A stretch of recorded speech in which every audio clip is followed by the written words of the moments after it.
kuba ukukhanya kwakho kuthe qhapha amenjako kwethu ethandazayo uthi kumbhali wesibhalo there was a cry of despair amenjako kwethu ethandazayo niyazi mose discord abantu bomculo amenjako kwethu umuntu wathi kumnikwe le note acule yakhe amenjako kwethu awubathi ngokweyicula angaziva nobucula inote amenjako kwethu ethandazayo kuba kwenzeka idiscord kwilizwe lamajuda amenjako kwethu ethandazayo yenzeke ecaweni idiscord ekuqaleni yenzeke etembeleni idiscord ekuqaleni yenzeka kwi-economy yelizwe amenjako kwethu ethandazayo idiscord yenzeke enhlalweni idiscord yenzeka kwezopolitiko thatha kwenzeka amenjako kwethu ethandazayo bakhala abantu kuThixo ebebejonge isithembiso senkululeko singazaliseki bakhala kuThixo besithi uphi uThixo anona makaThixo besithi azithembiso senkululeko uvumela ntwana noThixo oba singazaliseki amenjako kwethu ethandazayo uyifana inhlungu kayiphaswa kumprofeti kuchapter 59 kwamvesithi sathemba ukukhanya nako ukhubo mnyama uthi sathemba ukuhamba ebumhlopheni kodwa nako sihambe sithokotokweni anobakaThixo amenjako kwethu ethandazayo lathi lizwe kalikhala wafela uIsaya wesithathu engaziwa wakhomba indlela kubantu abangenathemba othi sukume ukhanye ngoba ukukhanya kwakho kufikile amenjako kwethu ethandazayo ndicela ke ngoko ukuthetha loo nto zihlobo zam ezikule ndawo ndicela ukutsho ke kuni sukume ukhanye ngoba ukukhanya kwakho kufikile amenjako kwethu ethandazayo umprofeti amenjako kwethu uqala ngoba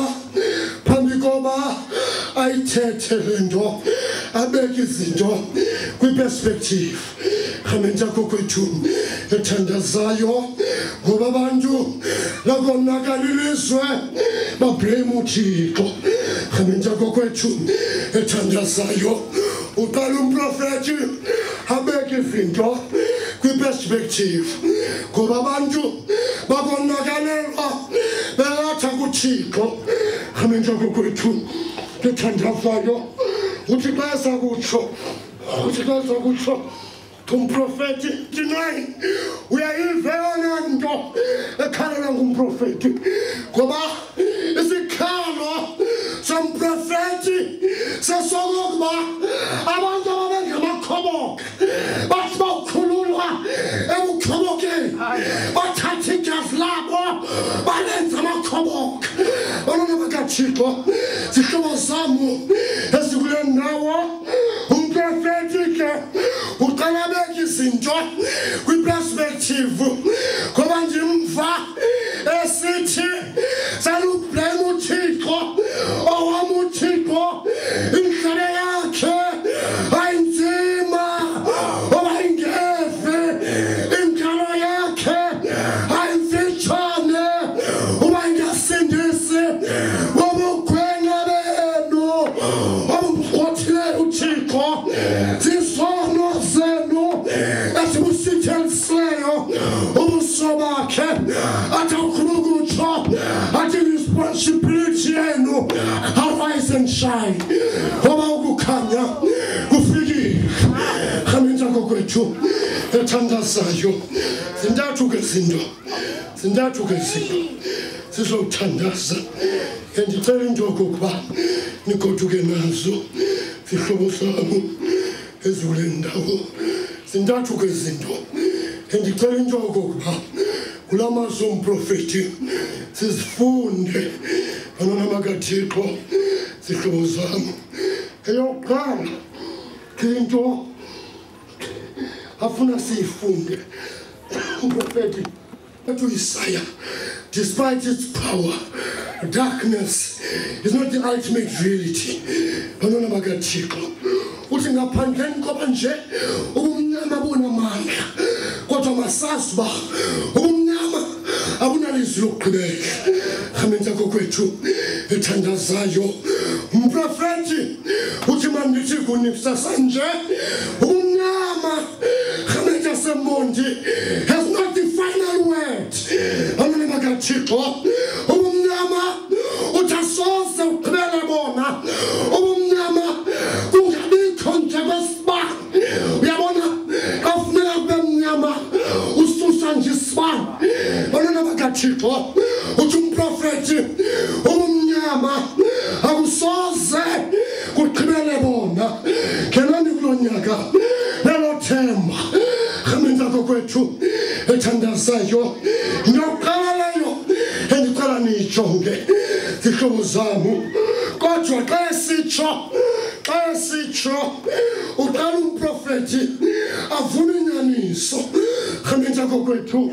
uqala umprofethi avune inyaniso ngoba nje imvesithi kwivesi yesibini ubumnyama bugubungele umhlaba. Khamenza kokwethu ethandazayo isithokotoko sizigubungele izizwe. Abantwana bakaThixo uyabona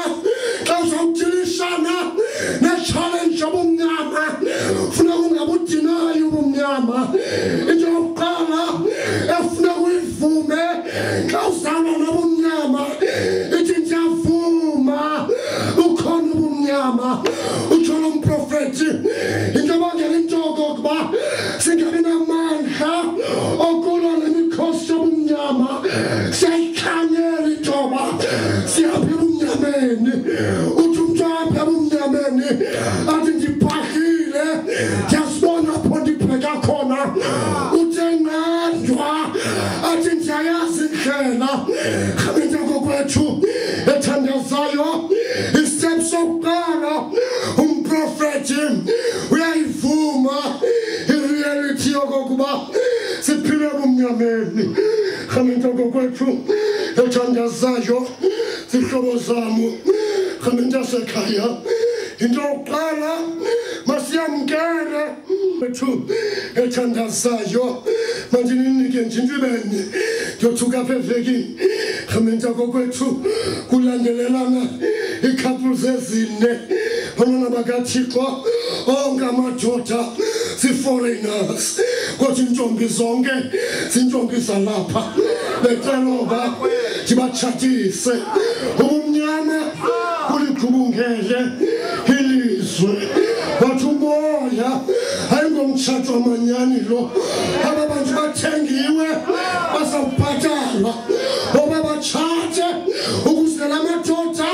afumane i-citizenship. Abantwana bakaThixo xa ndiconsulta wathi omnye uyabona lo mfo ozawutshata le ntombi uzayirenta iminyaka emihlanu. Abantwana bakaThixo abantwana bethu has stooped down so low endlala isidima sabo bathengisa ngaso. Khamenza kokwethu ubumnyama buligubungele ihlabathi. Uthi abendicebisa uyabona mfundisi oba ukhe watshatiswa noba kana-permit noba kale ndawo ohlala sobe simdipothe. Ubumnyama buligubungele ilizwe. Khawucinge lo mfeketho uzithengise emtshatweni nge-10,000 uthathe umntu oncokola nam hayi lo mfundisi i-1,000 rand nje qha yena uzawurentwa iminyaka emihlanu. Ubumnyama buligubungele ulikhubungele ubumnyama ulikhubungele amusezinto ezihlala phansi kwazo ezinezisentshinwa nini kwezindawo eniphethe kuzo endaweni yoba kukhangelwa indlela yokukhulula isizwe isidima sesizwe isidima samakhaya isidima sekamva lethu siyehla imihla ngemihla ubumnyama ulikhubungelizwe utsho umprofeti khamintoko kwethu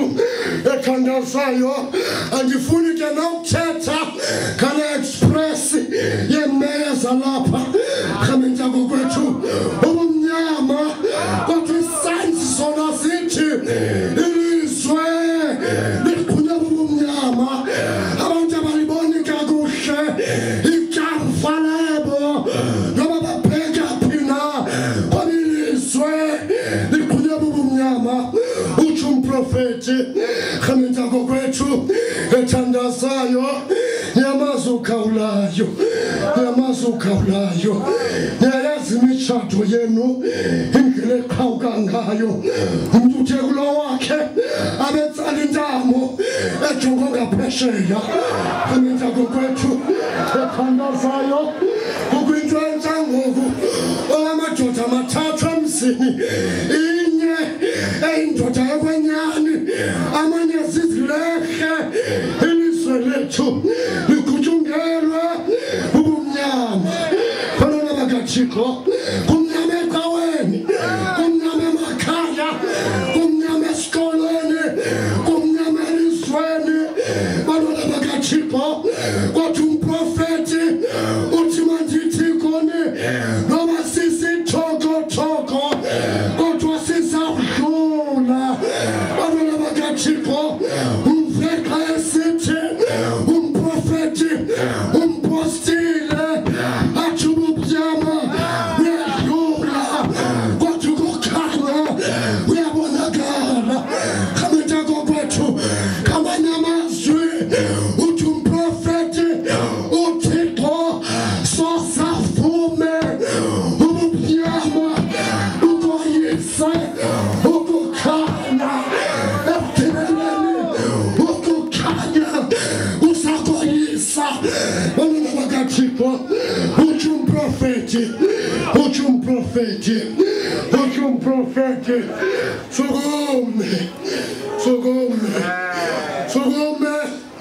sukume ukhanye ngoba ukukhanya kwakho kufikile khamintoko kwethu ethandazayo mandithi kuni okwesibini sizothandaza mandithi kuni okwesibini sizothandaza bona akulula ukubususa ukukhanya ukuqhobhoza ebumnyameni ubumnyama akulula. It is not easy to dispel darkness. Ubumnyama esikubungeleyo abazuthatha nyaka abazuthatha usuku abazuthatha nyanga ngesibeleleyo enqoba ngithethe kodwa unjalo ungesukelula ubumnyama khamenta kokwethu masazoba ukukhanya is not our own invention. Awudalwa ngasithi we are not responsible. Kama ukukhanya awudalwa ngasithi khamenta kokwethu ethandazayo into yesibili leyo engicela into okokuba masambe nayo sihlobo sami ukukhanya kwiTestamente endala usymbolize ubukho bukaThixo. iBhayibhile yakuthi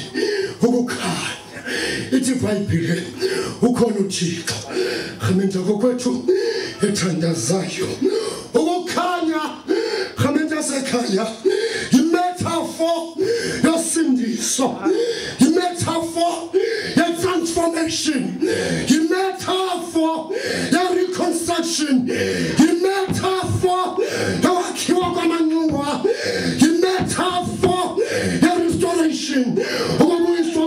kwesizwe xa lo mprofethi esithi ukukhanya kuthe chapha uthi lo mprofethi ixesha lokurestorwa ixesha lokwakhiwa ixesha lokusindiswa kwesizwe lifikile sukume ukhanye ngoba ukukhanya kwakho kufikile kuwe khamenza kokwethu ethandazayo into yesibini leyo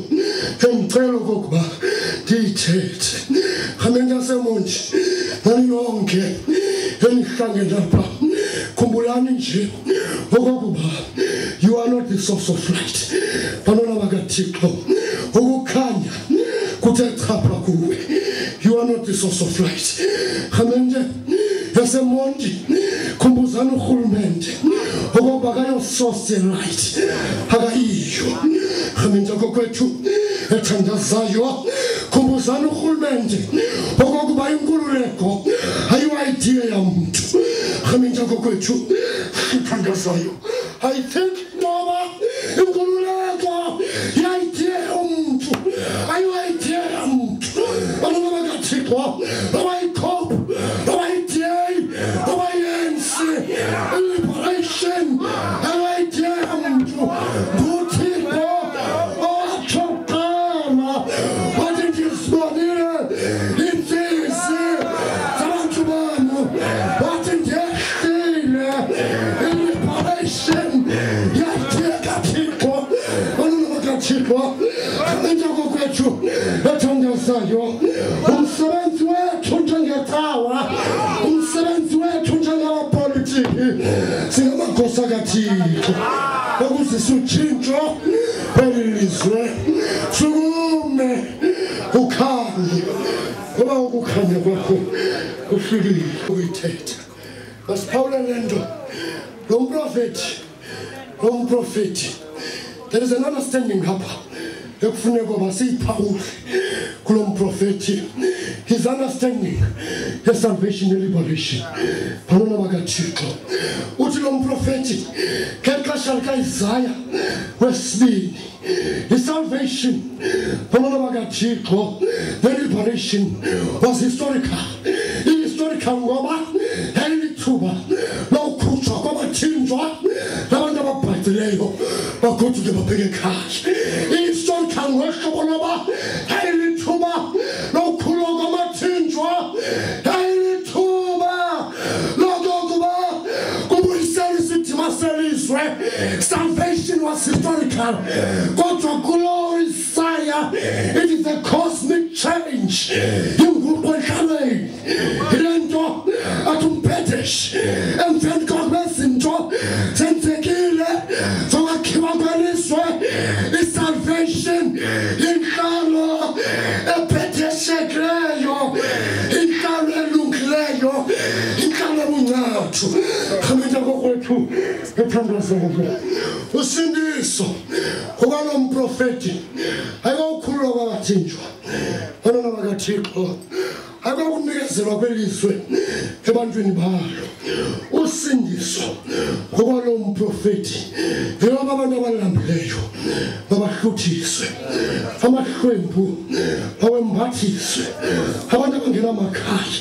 fikana amakhaya befunda uIsaya 59 khamenza kokwethu ethandazayo uthi uIsaya 59 iforeigners nazicinezeka amahlwempu yawaqoba abantu abangenanto yabacinezela uzawuza njani uThixo usindiso kwesahluko kukulela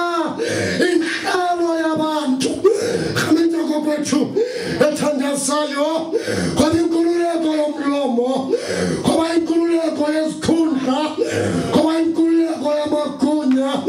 ayonkululeko olona sindiso olokokuba silwele inhlalo yabantu bethu ephetheshekileyo inhlalo elungileyo inhlalo ebunqathu khamenza kokwethu ethandazayo kodwa futhi umprofethi Inamani ikhumbule into yokokuba ukukhanya kona anyososi yakho khamile kokwethu ethandazayo Phawulani eligama linye elithi kufike kuvelaphi sesitsho thina bafundi bezibhalo xa kukho igama esingaliqondiyo uthi lo mbhali ukukhanya kwakho kufikile ubutaqawuli alitakise athi ubutaqawuli ukaYehova uthe chapha kuwe khamenta kokwethu ethandazayo ithi le nto isosi yakukhanya kuThixo abona bakaThixo owanguye owathi ndimo ukukhanya kwelizwe tafuyisaya elatha isosi yakukhanya esithi abahamba emnyameni kwaSephuloni nakwaNafetali abona ukukhanya uthi abahamba esithokotokweni ubuqaqawuli bewubengezela phezu kwabo kodwa bufela khona bufela kuThixo khamenta kokwethu ethandazayo masithi ke ngoko xa sithengisa we are not the source abona bakaThixo khamenta kokwethu ethandazayo kodwa umthombo wokukhanya uvela kuThixo khamenta kokwethu imfundiso yesibini leyo enikwa kumprofeti Isaya zihlobo zami amani ke